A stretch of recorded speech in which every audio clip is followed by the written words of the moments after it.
La compra de la finca de Torrebonica per la Fundació Sant Llàtzer. La Fundació Sant Llàtzer és la fundació històrica vinculada a la salut a la ciutat de Terrassa i que hi forma part l'Ajuntament de Terrassa de forma majoritària i el Consorci Sanitari de Terrassa.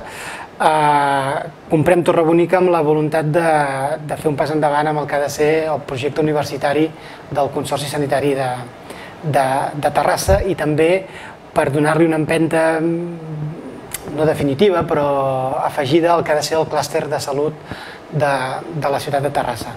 L'espai és òptim per les seves dimensions, per les necessitats del Consorci i per donar cabuda allà a tot un espai vinculat a la innovació i a les empreses del sector farmacèutic i al sector de la salut.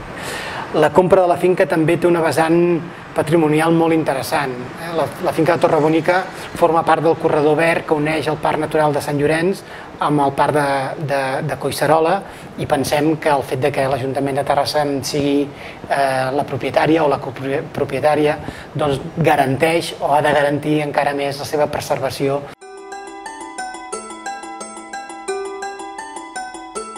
El que fem aquí és normalitzar una mica una realitat existent. O sigui, la ciutat de Terrassa conviu en equipaments públics municipals i equipaments públics de la Generalitat de Catalunya, que fem activitats a vegades molt semblants i a vegades molt diferents, i que el ciutadà, en el fons, és el mateix i utilitza un equipament o un altre independentment de quin sigui el seu propietari.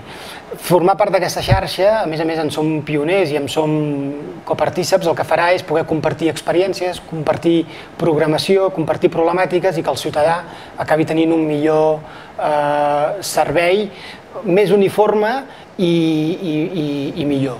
Jo crec que només són avantatges, no suposarà cap canvi, senzillament tindrem la capacitat de compartir programació, de compartir experiències.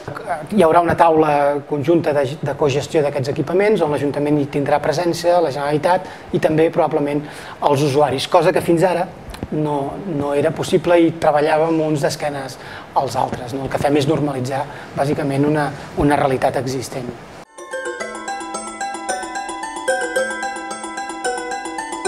La immigració és una realitat de la ciutat, tots els grups polítics l'acceptem com a tal i treballem per la seva integració i perquè el procés d'integració i de convivència sigui l'òptim.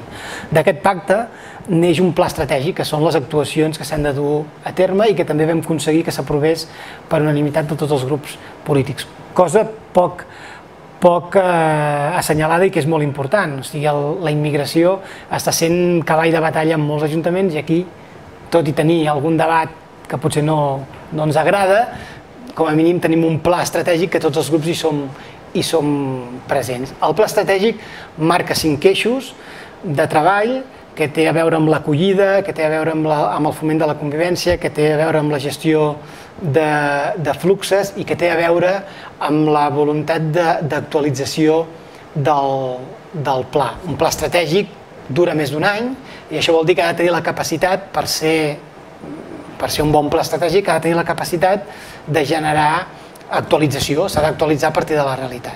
El conflicte no ens agrada, si el podem evitar millor, però la nostra obligació és donar eines als ciutadans perquè puguin gestionar-se els seus conflictes, no per evitar-los.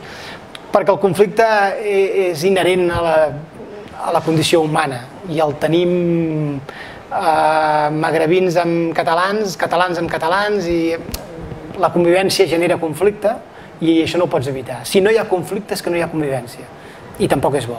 Si insistim en la convivència hem de ser capaços de gestionar els conflictes que la convivència genera i el pla estratègic el que intenta és donar eines perquè el ciutadà aprengui a gestionar aquests conflictes.